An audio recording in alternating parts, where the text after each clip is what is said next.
This is DJ. And this is Ish. And this is Season 6 of Pero Let Me Tell You.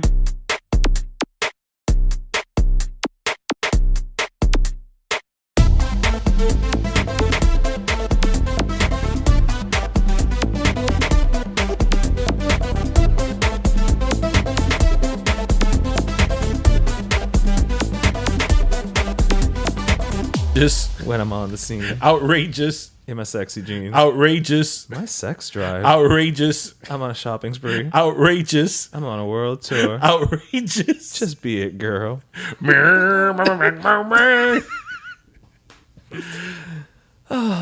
Are we starting with that? Is that our cold open? That is how we have decided to start this episode, yes. Okay, well, Yes, everybody. yes. There are worse ways to start than that album. Welcome to episode 266. of Pero Let Me Tell You.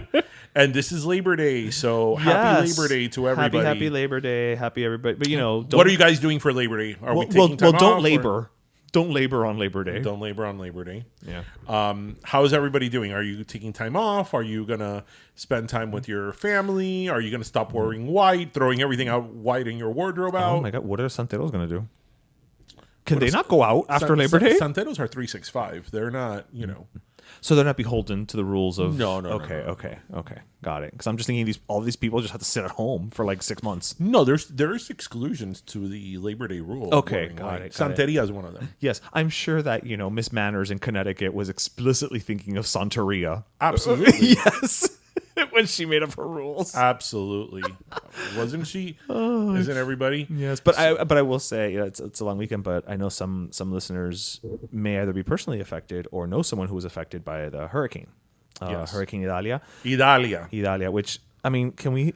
I know it caused devastation and all I love that how and damage. Today show they were like Idalia, and I'm like, it's not Idalia, it's Idalia. Idalia. Yeah, it's Idalia. Like, And it's hitting Florida. It's hitting Tampa. yeah, Idalia. Yeah. Yeah. Although Yum Yum Foodie said that he wants to petition, since, we've got still a couple letters to go, for the Y to be Ulysses. Oh, for sure. I think it would be a nice, bookend to the situation. Yeah. Definitely. Yeah. I mean, the Hurricane Center is here in Miami. There you go. I mean, and I believe they are the ones who named the... It's just a matter of time. I mean, I think that it's culturally appropriate. Because hurricanes can't culturally appropriate. Right. And, So it's fine, And, yes. and, a lot of hurricanes come to South Florida. Cubans know about hurricanes. They start in the Caribbean. They start in the Caribbean. Cuba always gets hit by a hurricane. Cuba, Haiti. Yeah. No, but we're talking about the why. Oh, okay. Got it. There's Yes. that's why I'm saying it's culturally relevant, because I concur. They want to have an inclusive catalog of names. Más tarde o más temprano, it's Right. gonna hit. Yeah. Right? So they should. They should. Idalia. Idalia. Right? So Yeah. but yeah, no, our hearts go out to everybody. We still don't really know the extent No, of from the what damage, I've seen, right? from what I've seen, there's been a lot of flooding. Yeah. It's expected. Yeah, we don't know the extent yet. I mean, yesterday, in terms of when it was still over the Gulf of Mexico, it was huge. Yeah. It came in as a 3 or 4. I think it was at a 4. Damn. Or maybe it was a 3. I'm not sure, but it looked really big on the Doppler radar. I love that word, Doppler. I have to say that as a Florida homeowner, every time we get hit by a hurricane now, I'm like, insurance rates. Oh, you have your eye on the prize. Ahorita, we can't. I've said this on the show. What I pay in my escrows monthly is more than my actual mortgage. I believe it. When I get my mortgage statement, that you have that little Yeah, pie yeah. with what you're paying and your, where it goes. Yeah. and your mortgage, like your principal and the insurance and and interest, your escrows, which is your taxes and your insurance. Yeah, more than half of that pie goes to things that are not my mortgage. so comme si comme ça. So there's that. But you have a home. I do, and I'm very, important. very lucky. That's what's important. So hopefully everybody in Tampa, made it through and is okay. I mean, obviously we've been through a lot of hurricanes. We just celebrated the 31st anniversary of Andrew last week or this week, and we know all too well what that means, and we've gone through that. So I mean, I think that if you live in Florida, hurricanes are just a part of your life. True. Whether you get hit or not, the whole hurricane experience of Home Depot going crazy, the water running out of of this, running out of that, the whole fanfare yeah. of It's a production. Hurricane. Yeah, it is. That's just ingrained in you. Whenever there was a hurricane or a tropical storm coming, what I love is like, when it's like a tropical storm, right? Y ya están los viejos. Hay que comprar agua. Hay que llenar el carro de gasolina. And then, again, it becomes a COVID toilet paper situation. Then you're kind of like, shit, I should fill my car, not because I'm going to need it, but because everybody else is filling it up. And then I'm not going to have gas. Right. So it becomes like a vicious circle. Right. But at least this, unlike the COVID toilet paper thing, there's a reasoning behind it. 3 years after COVID, know. no one can still explain I don't know. why the toilet paper. As we've always said, I understood the antibacterial wipes, the cleaning products, that bleach makes sense. Right. Why the toilet paper? I could have understood if COVID was a digestive disease or virus. Right, Legionnaires or something. Right, but it wasn't. It was respiratory. Why the toilet paper? Nobody knows. And it was toilet paper. Right. It was like... Yeah, specifically. It wasn't napkins. Yeah. Now, napkins started going scarce because there was no toilet paper. Right. But it was specifically toilet paper. No, nothing else. We still don't know why. No, and you know what? We never will. That'll just be one of the great mysteries of the earth. From time immemorial.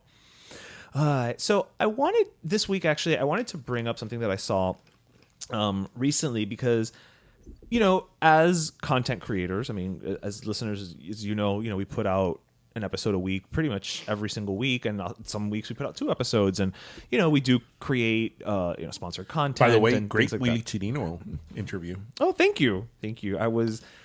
It was one of the few times that I was kind of fanboying a little, because you want to talk about legend? I mean, he really is an icon in our community. I mean, that is a proper use of icon. Absolutely. Whether you're a fan of his music or not, he is an icon within the Cuban community. Oh, absolutely. And the Latin and Miami community to an extent. Yeah, for sure.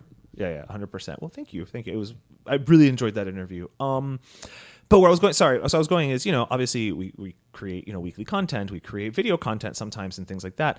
And, it does take a toll. Mm-hmm. It does take a toll. And I saw something this week about Mr. Beast. And, we all know Mr. Beast. He's probably the highest paid and has the most subscribers on either YouTube. The highest, he has the most subscribers, or he's like top 3. And he's one of the most paid, yeah. Yes, he is a huge deal. Yeah. I can't stress how big of a deal Mr. Beast is, because a lot of times he skews to a younger demographic, and when I mean younger, I mean like kids. Like under 18, definitely. And so if you don't have kids, or there's not a lot of kids in your life, you may not know the extent of Mr. Beast, but it's huge. Yeah. I mean, and to his credit, he has given back. He's done a lot of good. Like him. I do like him. But what were you going to? So where I was going with this is, he released something this week. I was going to say it was a tweet, but it's, I don't know, an X. I don't know what the hell they're called anymore. Where he was saying, in order to upload weekly videos later this year, I've been filming every single day and only have a couple days off filming between now and end of year, and I'm dying mentally. I hope you guys love these videos when they go up. I'm pushing myself to the max to get them done. And it made me think about, the double-edged sword that we live in now. And I think more so now because of the SAG and WGA strikes, actually. We're probably looking more to these types of people for creation of content. And it just really does strike me how you can become a victim of your success. And this is a very real thing, because we're talking about this. Look, we can use ourselves as the example all we want, but obviously our fan base and our numbers are much smaller. Mm-hmm. And even still, when there's a glitch in the upload of an episode on a Friday, we hear from people like, "Hey, where's the episode?" They're not, that'd be mean or anything. If you have 100 million followers, which is how much he has, you constantly have to be creating new content, because the world we live in now, but that's what I was gonna say. The problem or obstacle with a Mr. Beast or these content creators, and when I mean content creators, I mean people that like a Jenny Lorenzo made millions of dollars in content. I mean, even though Jenny has a huge following, Mr. Beast has 100 million followers. Yeah. There's a pressure and responsibility. Right. Well, even Jenny, who has you can't compare Jenny Lorenzo, who does the Abuela series, with Mr. Beast, but even she has to create an incredible amount of content, right, to stay active and relevant and all that. That's the but word. that's where I'm going with this. The problem with or challenge that people that are content creators that are such a high are that popular is that they have to constantly be doing content because it's not like a TV show that 22 episodes and that's it. Right, comes out once a week. Yeah. There's usually a winter hiatus. There's usually a spring hiatus, and then they're off in the summer until fall. That doesn't work that way. Even a huge content creator like Mr. Beast, he has to upload multiple videos a week. Yeah. And his videos, do you see his videos? I've seen a few here. His videos are things that you could tell there's a lot of production. Oh, behind yeah. those This videos. isn't like when you and I... And I'm not talking about post-production. I'm talking about planning, sets planning, extras. I mean, it takes a lot. I mean, again, you could look at Jenny, a comparison Smaller of Jenny scale, but... Lorenzo. She has to write these sketches. She has to, cast them in the sense that she has to figure out which of the people that work with her are going to be in a sketch. She has like costumes. She has like a costume department in her house. And let's not forget, at any given time, she's playing at least 2 of the characters in the scene. Right, and then I'm sure that those cute little skits that she does that are only a few minutes long probably take a day or more to film. Yeah. Right. Then there's the post production. There's so much work behind that, and I think that the challenge when you're a content creator is that the attention span today is so short, and there's so many content creators that if you're not churning out content constantly, constantly, move on to the next person. That's it. Because when you go to one of these, you could even talk about us. If we were to be 2 weeks without posting anything or just releasing an episode, what's wrong? Why aren't they releasing anything? We hear from you all. Yeah. We also set an expectation that we have a weekly show, which is a blessing and a curse because... But that's similar to Beast and all these people. They set the expectation. But this is that's us. So imagine he has 100 million followers. Right. He is a brand. He has chocolate bars.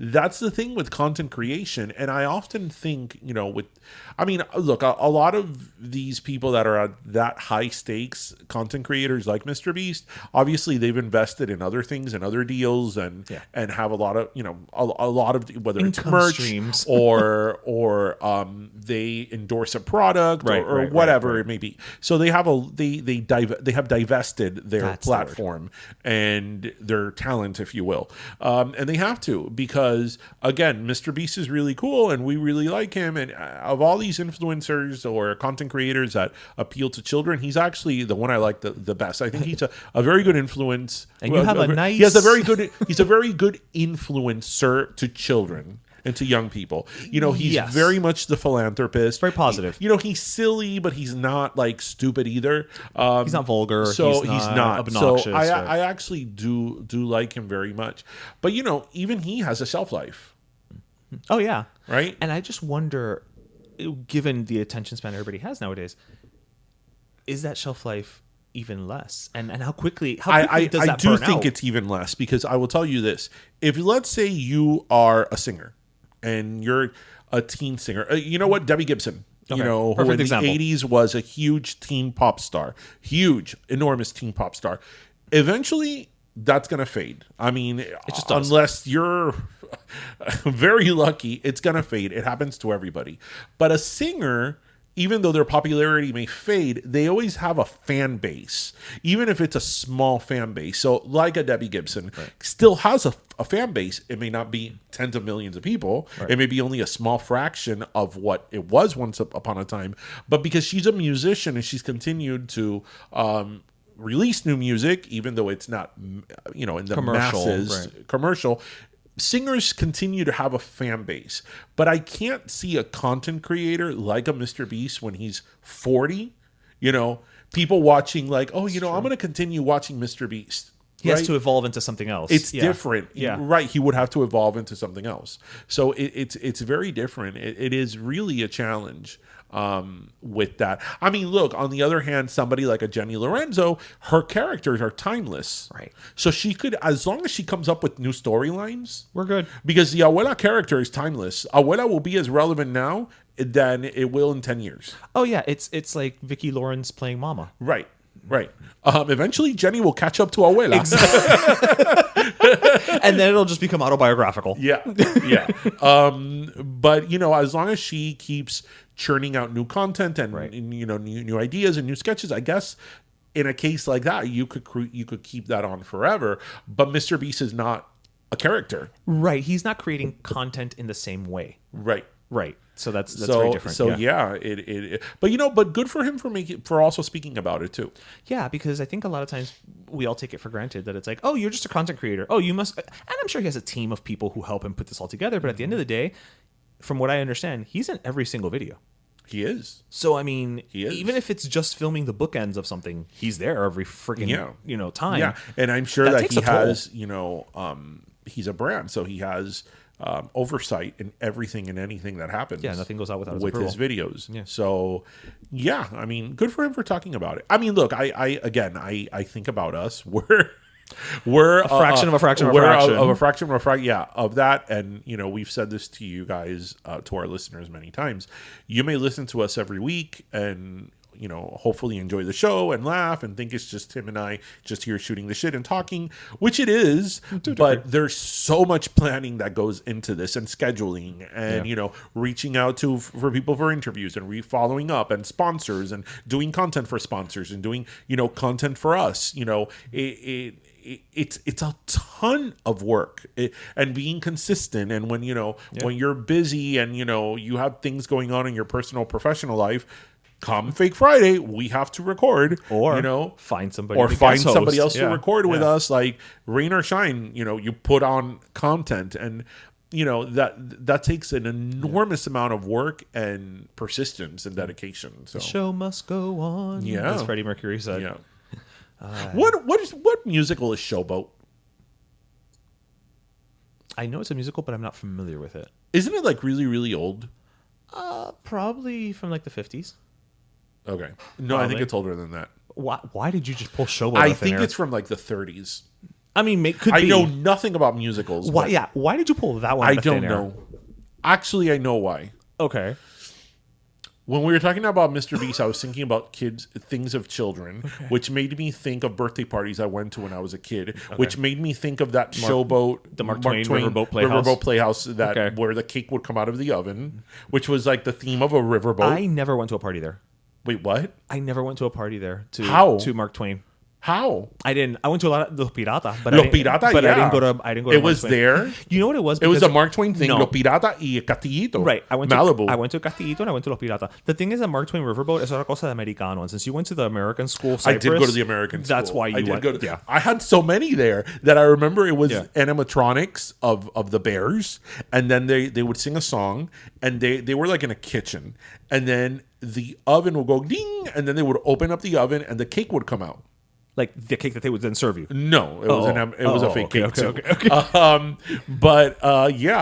The places in the 80s and early 90s that were lit for in Miami that were for birthday parties was that one, the Mark Twain Riverboat. Los Piratas y el Castillito ahí en Flagler. I mean, there was Chuck E. Cheese, but that was national. No. Chuck E. Cheese, I feel in the 80s was not. It was nowhere near as popular as those. It was here, but it wasn't. It wasn't doing. It wasn't El Castillito was a big deal. El Castillito in Flagler. I remember, it was literally a castle and it had a moat.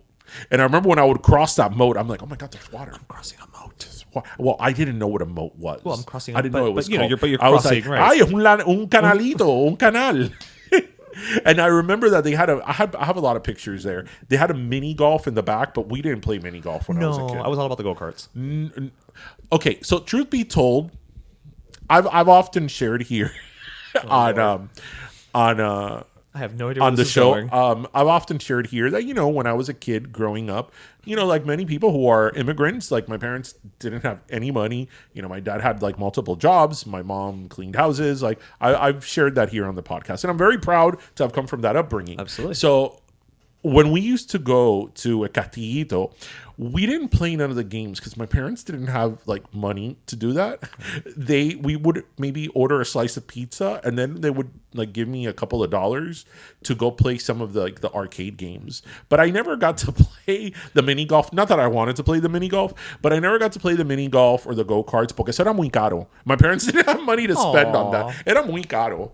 But I did have my 9th birthday party there, but I didn't.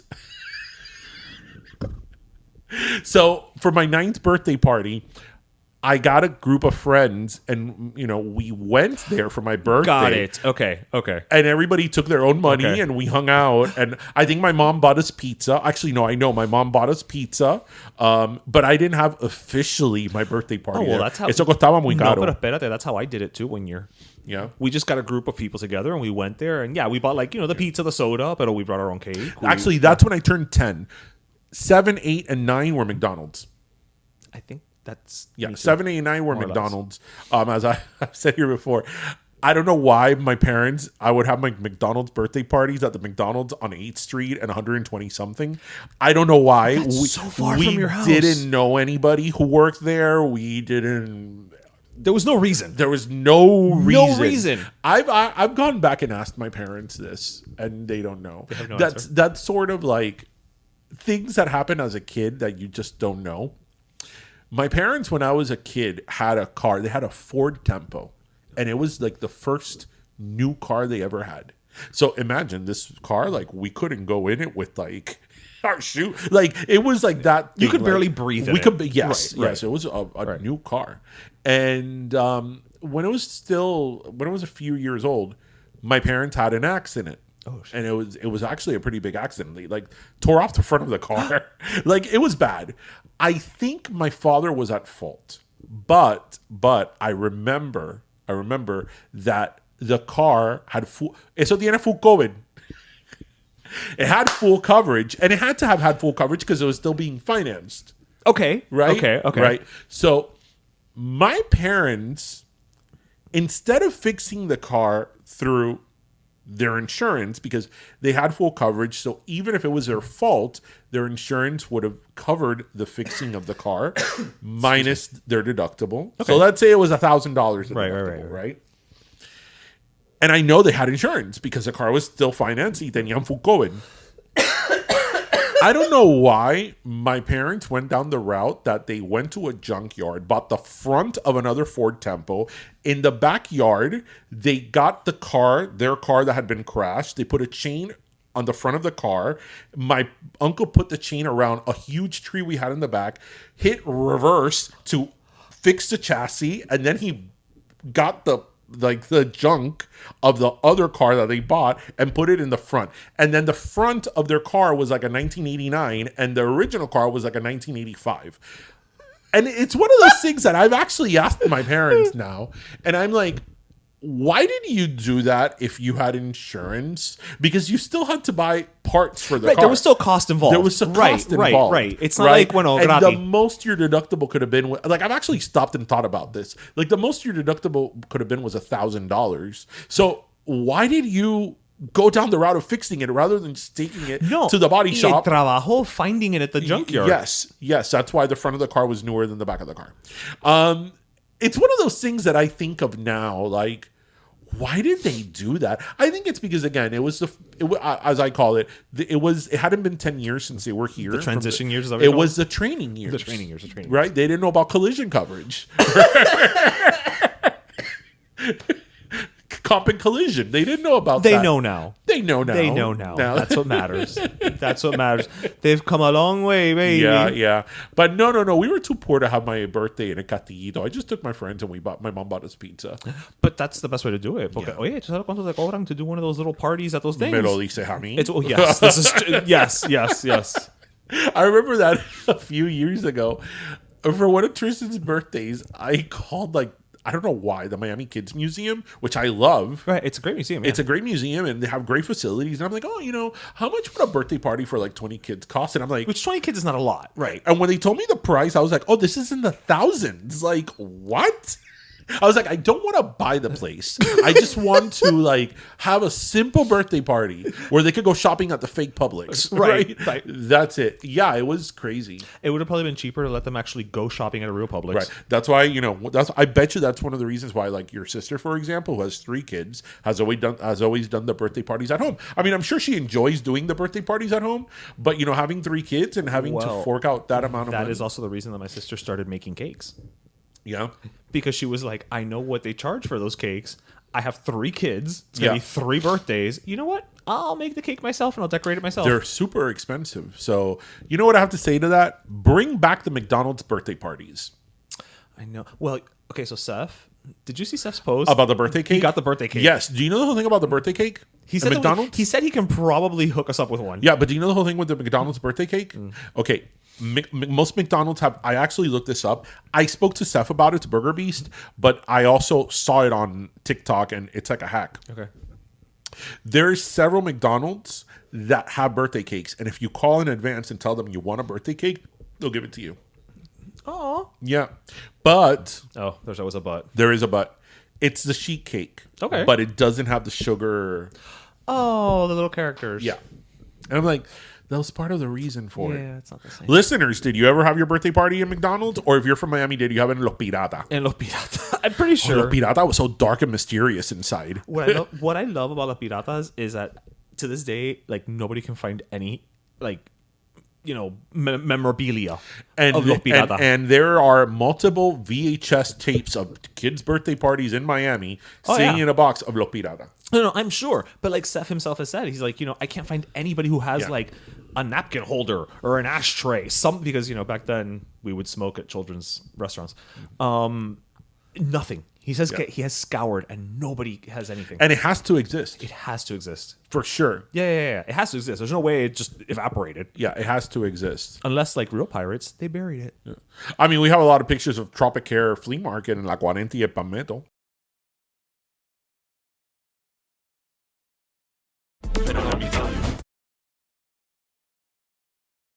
This episode is sponsored by BetterHelp. Back to school time, se acabó el verano. And even your mental health challenges seem to be back from summer vacation. Did you pack lunch for the kids? Are you doing everything to help them thrive in school? How do you find balance between work and home life? Not to mention back to school means que ya the holidays are around the corner. Stop. Take a deep breath and let BetterHelp get you back on the path to being mentally healthy.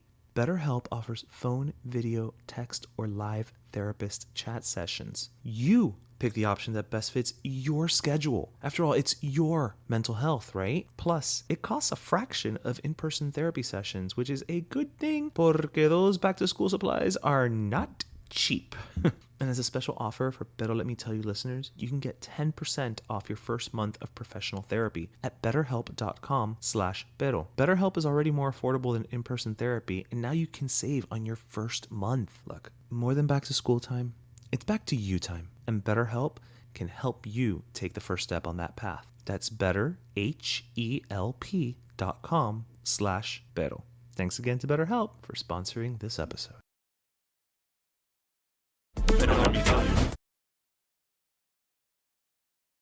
That's true. Yeah. ¿Tú ibas mucho al pulguero? El pulguero de la 40. I did not, but my dad's mom. Listeners, if you're an OG from Miami, you know exactly what we're talking about. This is about OG Miami people. So my dad's mom actually used to sell stuff there. Oh yeah? Yeah. I never went, but yes, she used to sell stuff there. You've never gone? I never went. Oh my God. Mira, going to a pulguero, this is a pulguero on Bird Road in the Palmetto where there's a Best Buy, Target. a Taco Bell, a Target now. So that used to be an old drive-in theater. And it was a Tropicaire drive-in theater. And when we were kids... wait to talk about that with Miami Stadium. When we were kids, it was a flea market on the weekends or on Sundays. And we used to go a lot. And I remember that to get in... It was a huge line to get in. And then you would... How do you know you didn't go? Well, I did have to travel on La 40. It was a huge line to get in. And then finally, when you got in, you would park in the rear of the property. And that wasn't paved. So era tremendo fango. Oh. To like park. And then it was filled with like little tents. If that was still around today, Pim Pam Pollo would have a pop-up there. Duh. For sure. Every Sunday. Every Sunday. And then people would just sell. I remember my parents bought a lot of oil paintings of Italy and Venice there that they had in the house for years. Oil paintings were a big hit in the 80s and 90s. It was, along with those vases with the vegetables in it. Yes. Yes. No, but it was a place where they went to get oil painting of scenes of Italy. Well, I mean, where else are you going to go other than the Tropicaire? But it's just really random that, I mean, we went there a lot, but I distinctly remember them, just going there for that. And I remember that this is like really old school, that there was a little kiosquito there that they would sell zapatos curapie. That those would be the ones my grandmother would send to Cuba. Curapie, what is curapie? Curapie was a brand of it's ringing a bell, isn't it? It is. Of shoes. They were for they weren't designed specifically for señora, but they were for señora because it was for people who had problems with their feet, that their feet hurt. They're like ortopédico. Ortopédico, yeah. Okay. So they were cushiony and all that. So eran zapatos curapie. This sounds so familiar. Yeah, I'm sure that your grandmother and everything surrounding her either had zapatos curapie or they would buy them to send them to Cuba. Because it was all about sending things to Cuba. Yeah, you didn't stay with anything. No, especially not from the Tropicaire. No, haven't I told you the story that and I'm sure our listeners, if you're an immigrant, if you immigrated and you have family in your country of origin, you've got a story like this, yeah. Years, I'm talking about. This was in the 2000s. I think it was one of the times my grandmother went to Cuba that she came back with pictures. Mm-hmm. They had gone to some party, and this woman was wearing a yellow dress, but it was like a short yellow dress, and I look at it. And I'm like, me in my memory? Yeah. I'm like, is that my mom's dress? And I asked my grandmother, I'm like, is that my mom's dress from 1985? And my grandmother's like, sí, es que yo lo mandé para Cuba y hicieron otro vestido out of it. Listen, you can't... in the 80s, there was a lot of ruffles and things like that. So you had a lot of textile to work with. Okay. To repurpose it. You just said ruffles and yellow, and the first thing that came to my mind was everything worn by Naomi on Mama's Family. Well, I'm sure Naomi would have gone to the Tropicaire flea market too. Well, I'm sure they had one in Raytown. Yeah, they sure did. Yeah, they did. What state was Raytown in? I don't think they ever said. It wasn't really relevant. But it's the South. I mean, generic South, yeah. I don't think they ever said. They may have, but I don't recall. How south do you think Mama's Family is? I don't think Mama's Family South, Georgia South. No, I'm thinking Kentucky. Like Dollywood, Appalachia. Yeah.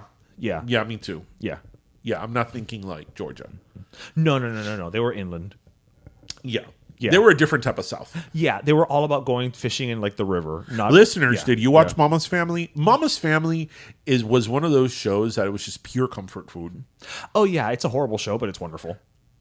Was it really horrible? Well, I mean, it's not. What I mean is, it's not quality. Yeah. It's just, it wasn't. It was in the 80s. It wasn't L.A. Law, right? Exactly, or 30 something. Yeah, or Saint Elsewhere. Right, these critically acclaimed 80s. Right, shows. That's what I mean. It is what it is. You knew what you were getting. It was so funny when people would call it La La. La La. La La. L.A. Law was such a big deal. This is aging us. It really was. I was like, L.A. Law. I mean, obviously, we didn't watch L.A. Law because we were little kids. Yeah. But it was even we know about the woman who fell in the elevator shaft. In L.A. Law? Yeah. Actually, I didn't know that. No? But I know about that was LA literally Law. how they got rid of a character. Well, She fell in an elevator shaft. Didn't somebody fall off a building in Models, Inc.? In the pilot episode? You would think I would know that, but I didn't watch Models, Inc. Because I love Melrose Place, but I was not a Models, Inc. person. Well, clearly. They didn't pull me in. What was her name? Linda Blair? Linda Greer? Linda Gray. Linda Gray from Dallas. Yes. So, okay. Yes. Well, moving to our next topic. Pamela Sue. So I wanted to bring up something that it was just something that I read somewhere, and I kind of wanted to bring it up for discussion. So I saw a story the other day, and I don't know if you saw it, about a woman who she's terminal. Uh-huh. She has, I think it's about 9 months to live, give or take. Right? She's terminal. She's dying. Her husband is taking care of her, and she has told her husband that she has one last wish. Mm-hmm. And her last wish is that she wants to sleep with her ex one more time before she dies. I love your face. And basically the guy put this out there like into like there's a subreddit called like Am I the Asshole or something, you know, basically saying like, you know, I don't know what to do, blah blah blah blah blah, this and that and the other. And I was just like, wow, number one, we're at this point in the world where we're just putting that out there. This sounds like bad Jerry Springer. But then on the other hand, I'm like, well, but she is dying. Like, I don't know. Is there a limit to I think there is. To dying wish? I think there is. I think that, you know what? I try not to be judgmental, and God, I am the least I really am the least judgmental person there are. I mean, you're not. No. You're a whole lot more judgmental than I am. I really am not judgmental, and I believe people need to do what makes them happy, blah, blah, I'm blah, just blah, judgmental blah. about stupid things. But I just think that, you know what?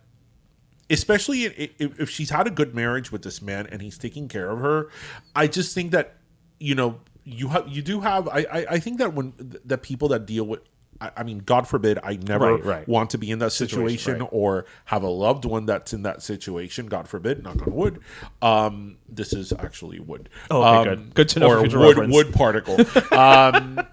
Parts of it are. You know, I think there's something to be said about your legacy and something to be said about the way that your loved ones remember you. And if that is what you're thinking, that like, oh, I really want to sleep with my ex before I die. You know, it's like, really? Right. That's how you want to go out? Like, really? I mean, if I was her husband, I would have my own opinion on it. How would you? How do you even handle that? Because if I was her husband, I don't know how I would handle it, because I think that that's one of those situations you have to be in there to see how you would, right? But I'm just thinking about her. I'm like, really? That's how you want to go out? Like, that is what you want your last wish to be? Like, especially if you have somebody who's taking care of you and all that, because, I mean. Yeah, like I mean, I don't want to be judgmental, because I think that when you're in that situation, God forbid, you see the world and life differently, because you know that you have the end is near. The end is near. So I don't want to say that from a judgmental point of view, but I just think that like that's really how you want to go out, like sleeping with your ex. Maybe your ex is married or with someone, you know. Well, yeah, that's the whole other part. Like, we don't know if the ex is even maybe the ex doesn't want to sleep with you. Right. We don't know if the ex wants to or not. There's so many variables here, and like that's really. I mean, I thought you were going to go along the lines of like they want to take like a really exotic trip. No, it's a lot more simple, a lot more economical than that. Yeah. Now, would it be different though if she said she just wanted to go out and have a fling with some random person, as opposed to someone she actually knows? The reason I'm struggling with that is because I think that, again, God forbid being ever in that situation. Right. I think that if you're really at a point where you are thinking about your life and you have a short time left, I think that you would want to take advantage of that time to spend it with the people that you love and do things that are meaningful for both yourself and other people, because other people are going to suffer a loss as well. Well, yeah, because it's a situation where you see it coming, so it's not other people are going to suffer a loss as well. And you know what? If you have a significant other, if you have children, even if your parents are still around, I think it's one of these things that doesn't have a right or wrong answer, but I think that you probably would want to have meaningful memories and all that with the people around you, because yes, you will be gone soon, but these people will not. Right. And it's like, I don't know. That's the way I see it. I realize that this doesn't have a right or wrong answer, and to each their own. But I think that that's the way I would, God forbid, be in that situation. Right. You know, let's have a trip with my loved ones. Let's, if you have children, have as many memories as you can, because you want your children to keep those memories. I don't know. That's the angle. Yeah, I don't think they have children. Just that's the advantage in this particular scenario. The vantage point that where I'm coming from. I say split the difference and have a threesome. Everybody wins. So I also was seeing, you know how we always talk about, online is super toxic, and, Twitter is now X, but it's still Twitter. I'm addicted to you.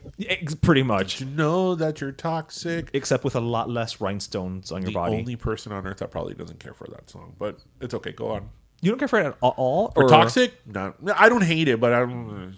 It's probably because it's her most famous quote. Well, one of her most famous. If I were to like list, I don't know, 20 songs of hers I like, that would not be on the list. Really? No. Because 20 is a lot. Yeah, I don't know if I would even have 20 to put on a list of hers, but you know what I mean. I have faith in you. Yeah. So Xbox. No Born to Make You Happy. No, it's not. Well, and Where We Leave Autumn Goodbye. Or Slave for You. Slave for You has a great beat. I don't care what anybody says. It's a great song. I don't know what anybody says. It's a great video. You know, whether you're a Britney hater or whatever. I'm a casual. I mean, I like Britney here and there. I'm not crazy about Britney.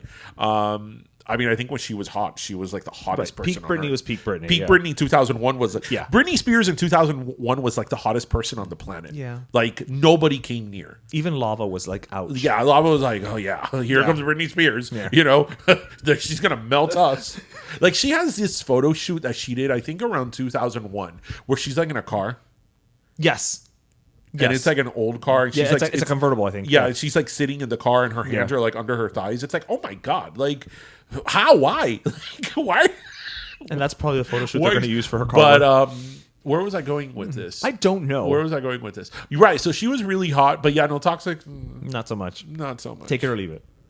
Yeah. Okay.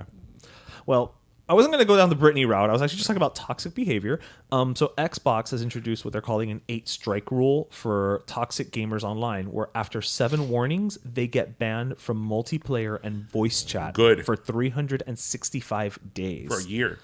They could have just said a year. For a year. I think that's phenomenal. I think it's great because you know what? I have heard when my nephews have been playing, you know, and they're even playing just amongst themselves. Like they're not playing with strangers; they're playing amongst themselves. But you know, look, it was very different when we were growing up with video games. Sneak in there. But you know, even when we were playing video games, we would get like agitated and be like, fuck, you know, you get very aggressive, right?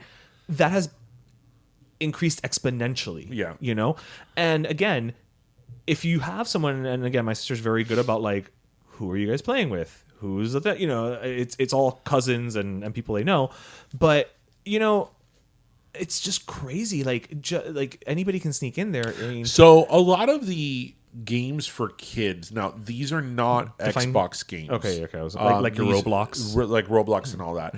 You can chat with other people while you text, but they actually have a lot of safeguards as to that. Because, for example, on Roblox, you can't. When you say chat, like. Is it like voice? No. It's on the game. Game. Because like on the multiplayer it's voice. Yeah. But for example, you can't give your phone number, and you can't put numbers, and then you can't. Yeah, and they're very clever. You can't put like 3, spell it out, 0, spell it out, 5, it'll cut it. Right when you give your phone number spelled out. It will cut it. Like the algorithm recognizes it. It recognizes it. Oh, wow. So it has a lot of safeguards for that. I mean, of course, people with a bad intention and people that want to get in. Find the loophole. Yeah, I mean, that's a problem. That's something that like we've tried with Tristan to like curtail as much as possible. It's a losing battle, but we've tried to curtail it as much as possible. I just think that technology today, since it's so connective, pursuant, you know, as far as kids go, you just really have to have your guard up, and that's not just kids. I mean, well, actually, yes, not just kids, but especially kids, because you know, there's a lot of things that could go down there that are just inappropriate for children, and unfortunately, when I mean inappropriate for children, I don't mean somebody saying the F word, right? No, it's correct, somebody, correct. You know, either passing out inappropriate pictures or talking about things that are inappropriate. So it's a whole different ball game. And you know, as far as adults or young adults, I mean, there's people who've gotten radicalized and stuff from like that's where I was going with it. Video games or Reddit. You know, I've never once in my life logged into or gone to Reddit. I don't think I have either. That's like people talk about the dark web. I don't need to go to the dark web. I've seen SVU. It doesn't end well. The darkest that I go with my browsing is the dark mode on Google. Yes, that's exactly what they mean by dark web. That's as dark as I go. No, SVU has put the fear of God into me about the dark web. Nothing good ever happens How do you there. even get to the dark web? I don't know, and I don't want to know. Yeah. Just like that's one of those things where it's like, listen. Do you go to darkweb.com? And then just fall down a rabbit hole? I don't want to know That way, the same way that if they ever show up about money laundering, I can be like, I know it wasn't me. Yeah. Oh, you were on the dark web. I'm like, sir, I do not know how to do that. Yeah. I guarantee you that if it did happen, it was purely by accident. Oh, yeah. Like, There's no mens rea there. No, at all. Like, I literally tripped and fell into the dark web. Like, it was not. You stumbled onto the dark web. I did not get Does there this on say purpose welcome at all. to the dark web? It doesn't seem like the dark web will be that friendly. No. No. Why am I thinking the dark web looks like MS-DOS from back in the day, you know? That's a good... You know what? Probably does. Yeah, it doesn't look like... I feel like it requires you to know a lot of codes. It doesn't look like it has a very good user interface. At all. There's no Windows button. Maybe that's why everyone on the dark web is so upset. It's a Happy bad people- interface. Happy people don't go to the dark web. It's a bad interface. That's why they're upset. Yeah, I mean, Windows 3.1 was a bitch. God. I mean, when Windows 95 came with We that had start a Commodore 64. button. Oh, you had a turbo button, probably. We had a Commodore 64. Yeah, you went from a 386 to a 486. It was not easy to navigate that computer. I just thought about an endearing memory of a very good friend of ours when we were in, like, I don't know, 10th grade or something. I asked him, hey, what is that you want for Christmas? He's like, more RAM for my computer. Really? Yeah. Aw. Yeah. So... So anyway, so listeners, what are you feel like doing? that's not even So, a thing so people what think is of everybody doing this weekend for Labor Day? Well, I'm going to Jupiter. I'm gonna mow my lawn. The whole weekend? Listen, I've seen the backyard, but I don't think it takes 3 days. A good problem to have are all the Pimpampollo projects pop-ups that we've had. true. But the flip side to that is que se abandona la casa. That is true. That is You know. true. As much as you try, yes. Yeah, se abandona la casa, and then I know I'm a total hard ass boss. I know, I get it. I know, right? I don't give you any weekends off. No weekends. You're off. lucky I gave you this long weekend. I know. I'm so grateful. I'm so grateful. Don't even think of unionizing. Is anybody having a Halloween party? Listeners, who's having a Halloween party? All right, wait, hold on. Let me ask you a question. If a listener comes now, because Yes. what am I going to say? Okay, go ahead. If a listener comes and says, I'm having a Halloween party, I would love for you guys to come. Yes. And now that you're back at the gym, would you do Zangief? No, I'm not ready to do Zangief. I have to be at the gym for 2 years to do Zangief. 2 years? The COVID years have not been kind to me. But Zangief isn't like stick I am thin. not at Zangief right now. What I've already told you. So listeners, I want 2 Halloween parties this year. I want to go to 2 Halloween parties. Because This is the silliest reason to want 2 Halloween parties, and I love that that is because the reason. I want to dress up as a Weeknd, right? The singer. And imagine if I say I dressed up as a Weeknd and I have like calendars with just Saturday and Sunday on them. And that's why you want 2 parties, to go to one is Saturday Oh, and one is Sunday. that's great! Eso está buenísimo! Saturday I'll be all happy, and then Sunday I'll be like, oh, Sunday. Or you can just go as a calendar that has Saturday, Sunday on it, and then take a ladder and step on it and say you're a long weekend. Oh my God, such great ideas. Such great ideas. So I want to be the Weeknd, the singer. But the thing is that I want to dress up as his tour costume. Okay. But he had one tour for the American leg of the tour. Right. And One then he had costume. one costume.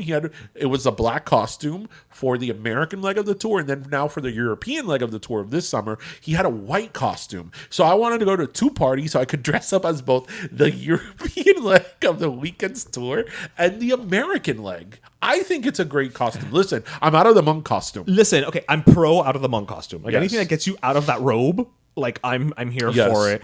But I love the fact that you want to do this for a costume that most people are going to... First of all, the same people are not going to be at the parties. So they're not going to see the 2 different costumes. Okay. So they're going to be like... They're only going to see one... I'm doing it for the gram. Oh, you're doing it for the girl. Of course. Okay, got it. Okay. I already in my mind have known like how I'm going to take the video dressed up as a Weeknd. Like, listen, this is the only way I could pretend to be able, at least for 30 seconds, right? It's true. It's You true. know? You do always want to pretend to be Canadian. No. You do say a boot a lot. Yeah. I do love maple syrup. You do. And, I did go to Toronto many times. and there's no one in Miami who loves Timmy Horton more than you, probably. yeah. Yeah. I have gone up the CN Tower, which is a marvel of the world, Yes. like 6-7 times. To the point where you even left the hat there. I left a hat and you called very graciously. I can't believe that they don't make that damn fucking hat anymore. So, listeners, during my Michigan years, take a drink, because I was so close to Toronto, I used to go to Toronto all the time. And one time when like all my friends went to visit, we went to Toronto. It was the winter, as one does. We went to the CN Tower, and I had this really nice hoodie from the San Francisco Giants. A beanie hoodie from the San Francisco Giants. Now the thing is that I have an sort of large head, so when I find a garment for my head that fits me, I need to buy it and not ask questions, right? Because it doesn't always happen. So I had this awesome beanie that of the San Francisco Giants, and I loved it. It was really nice, and it fit me perfectly. So we, I'd had it for a bit. I had it for like 1 or 2 years at that point. So we go to the CN Tower, and somehow I lost it. But the funny thing about this is, well, it's not funny that I lost it, but the interesting thing is that there was then like a manhunt for this beanie. Like I think you called or emailed. We reached out to everyone. Yes, I called like on a weekly basis. I would call her lost and found. Yeah, because I'm like, you don't understand. Like I'm not gonna get this beanie. Like I just can't go and buy another one. And then the San Francisco Giants stopped making that particular one. Yes, so I couldn't even find that one. Do you know that one. Years later, when I went to San Francisco again, and I went to the stadium because I bought that at the stadium at the ballpark in San Francisco. I went. And I was like, I know it's not here, but I'm gonna look for it. Fingers crossed. Maybe. I know they don't have it, but I know I'm gonna look for it. I mean, you're already there. You're there. Why not? Yeah. Why not? Yeah. And they didn't have it. Oh. That still makes me sad. Yeah.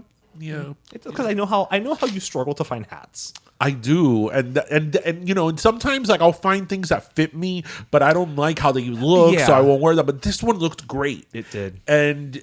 I'm not trying to pour salt in the wounds, but it did look great. I'm sure somebody took it and they're enjoying it, or they enjoyed it because this was a while ago. But maybe one day you'll be at like a random like Salvation Army, and I'll come across the beanie. I have pictures of it. I remember exactly what it was. Awesome. No, and you know what was great about it is that like I remember that I took a lot of pictures that day. That you were like, okay, look at the pictures. Are you sure that you lost it at the CN Tower? Like, look at the pictures. Okay, you were wearing it before, but I remember we took the subway in Toronto. I'm like, okay, you weren't wearing it in the subway. So between this last picture, it's your SVU coming in. Oh yeah. Between this last picture and this picture, you lost it. Okay, what were your steps? We tried to find this damn hat. Yeah. Like, no one has ever looked for a beanie more than we did for this beanie. And no one ever will. Oh, that reminds me of a story. Listeners, you will enjoy this. So when my brother was like 15, 16, he had acne like anybody else at that age. And his dermatologist was in Coral Gables. It was, when you are on is the Coral Way, right before it splits and turns into Miracle Mile, that little park is there. Okay, yes. Okay. Yes. Where they do the Christmas thing? Yes. Okay. By one of the buildings there, that's where my brother's dermatologist was. So this was when he was 15. So this must have been like 1985, 86, 87, like one of those years. And I remember going with my brother to the dermatologist office because where else was I going to stay at? So I was bored off my mind. So I remember that I would get like in the magazines in the waiting room, I would get the little cards for the subscription and I would draw on them and whatever. Okay. Fine. So I remember that the wall of the dermatologist office had like a very ornamental kind of wood, like, I don't know, thing on the wall. Like, those things that you use to in the garden to put vines, those crisscross patterns of wood. Okay, like a lattice. Yes, a lattice. Okay. That's the word that I was looking for. They had something similar to that, like obviously more decorative in there. And I went and got like a bunch of those little things and I rolled them up and I put them behind one of the pieces of wood. Fast forward to like 2000. I think I hadn't gone to Michigan yet. So I think it was like 2002. Okay. I know I hadn't gone to Michigan yet because I had insurance through ADP. Like, I'm thinking in my mind, like, I had the insurance through ADP, I had NHP, Neighborhood Health Plan, and I had to go to the dermatologist. And it wasn't even the same dermatologist, but it was the same dermatologist office. Okay. So I go in there, and I'm like, oh, this is the same office that my brother went. And I'm like, it looks the same. Like they hadn't changed it at all. I think they had painted it, but it looked the same. And then, again, my good memory, I was like, okay, yeah, this looks the same. And I'm like, It was still there. It was still there. It was still there. I took it. I have it. It's in my room at my parents' house. It was still there. It has my name and like my phone number. Like, what you would write as a kid, your name and your phone number. Yeah. It was still there. It was still there. The little piece of World Magazine subscription card. It was still there. Wow. Yeah. Shit like that is pretty cool. That makes me think that maybe one day you'll find the hat. One can only dream. Listen, if your monk costume crossed state lines, why can't the beanie change, listeners, whoever wants to have a Halloween party and wants to invite the guys of Pero, let me tell you. And if you have two of them, great. I could be... I already have my costume pretty much planned out. Abel Weekend Tesfaye American leg. But don't be like from the Idol. Don't be from the Idol. No. I'm not going to be Tedros. Okay. No. I'm American leg of the tour. Right? And I even know which one I would be. I even know which one I would do, right? I would wear the European costume to the bigger party. Why? Because the European costume is more elaborate. Okay, fair enough. It has a mask, it has a cape. Okay. So listeners, make sure you're having a big party if you want that I would wear the European one. And then I would wear, for like the smaller house party, I would wear the American costume. Okay. Like, I've actually thought about this. Like, this is how much I've thought about this. Okay, listeners, now I hope one of you, or two of you, has a Halloween party. This is how much I've thought about But don't do it on the 28th because we have a pop-up. That's all I'm asking. We have a pop-up on the 28th, we can't go. What day of the week is that? That's a Saturday. Oh, that's probably when people are going to have their Halloween parties. Yeah. Have it the week before. Is our pop-up at night? It's at J. Wakefield. It's all day. Yeah. I could always dress up as... You're gonna sling fried chicken dress as the weekend. Well, hey, stranger things have happened. This is also true. Stranger things have happened, so...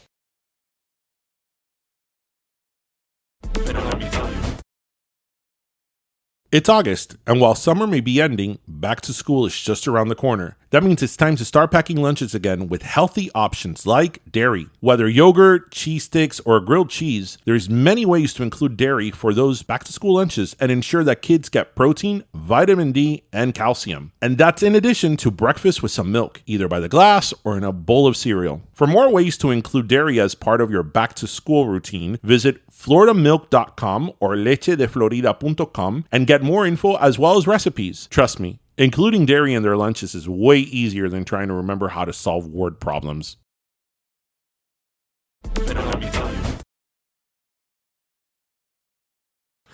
Anyway, are we thirsty? We are thirsty. We're always a little thirsty so here. I actually want to go first, and I want to give my last soda to... Actually, it's a content creator and an Instagram account called Edy Suarez _, and it's spelled EDY Suarez, SUAREZ _. Okay. And it's Edy with one D, not two. So he's a content creator, and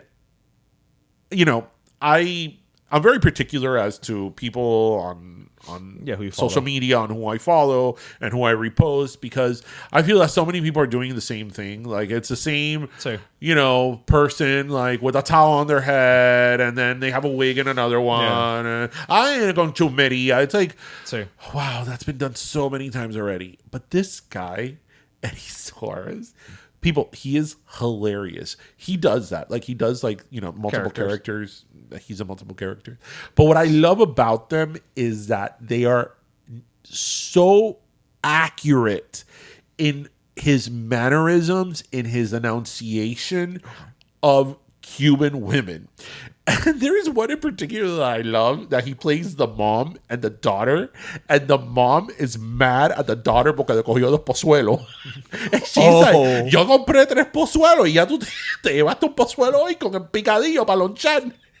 My mom But gets the upset. way that he says it and his mannerisms and the way that he says it is like incredible. Like, I mean, it's a talent. It's an art form. He has another one that it's like vieja cubana mirando telenovelas turcas. That is very specific, but I can't say I don't know it because again, my mother watches them. Yes. So I'm giving him my last soda because of that reason. Because like he's hilarious. I mean, he's doing something that a lot of people do, but his is so accurate. It seems like he also found a little spin, like a twist. It's so funny.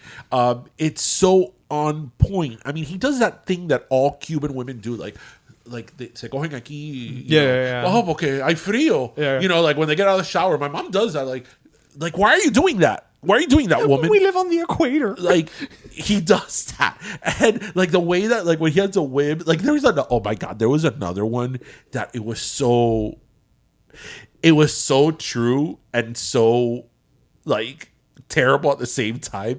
It's two girls talking, and one of them has like long flowing hair. He's like, no, porque me hice un tratamiento de keratina Yeah. or whatever.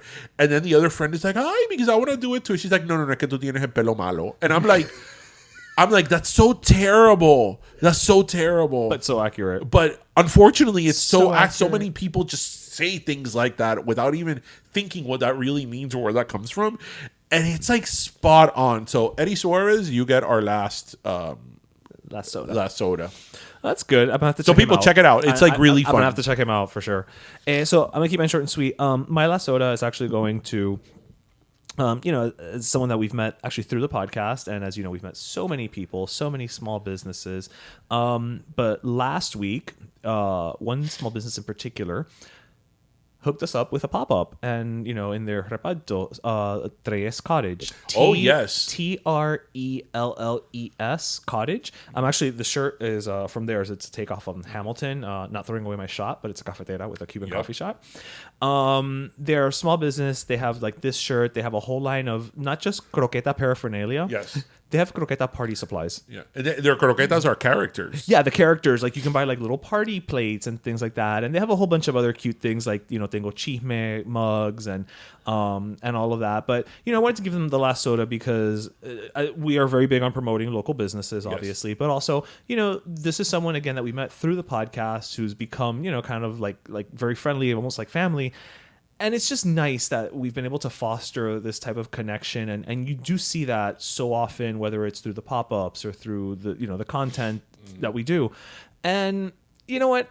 A lot of times, I know we talked a lot about like how there's these toxic, and but it's nice to see the opposite of that behavior. Oh, absolutely. And I reward positive behavior, not negative behavior. So wanted to give my last soda to the Trelles Cottage. Check them out on Instagram, guys. Yeah, their merch is like it's really cute. It's like very clever. Yeah, it's very clever. Yeah, very clean. Like it's not a lot of like it's got color without being overwhelming. Yeah. It's just it's very nice. Yeah, it's very nice. super That's wonderful. a good one. We gave it to two locals, content creators, so and so that's good. So everybody, we hope you have a fun and safe Labor Day. For the rest of the world, it's the end of summer. For us, it's just another day. Yeah, well, another day of summer, right. I mean, it's not just another day without you. No. What is John Cicada up to? I don't know. I'll check his Instagram later. Well, I don't think he's that's doing, him. I know, but I don't think he's doing that right now. No. It's kind of late. Yeah. Yeah. Well, early, depending on when you're listening to That's this. true. Yeah. So, anyway, everybody, we hope you have a great weekend. We hope you listen, laughed, and learned. And as always, remember to grab your croqueta, your pastelito, and your cafecito. And have a great one. We'll see you next week. All right, cuídense, mi gente. Bye. Pero Let Me Tell You is co-hosted by Darian Borges and Ismaeliano, produced by Ismaeliano, and our theme, Pero Let Me Tell You Freestyle, is composed by Michael Angelo Lomlaplex, the official gay guy. And don't forget to subscribe and leave us a review on iTunes.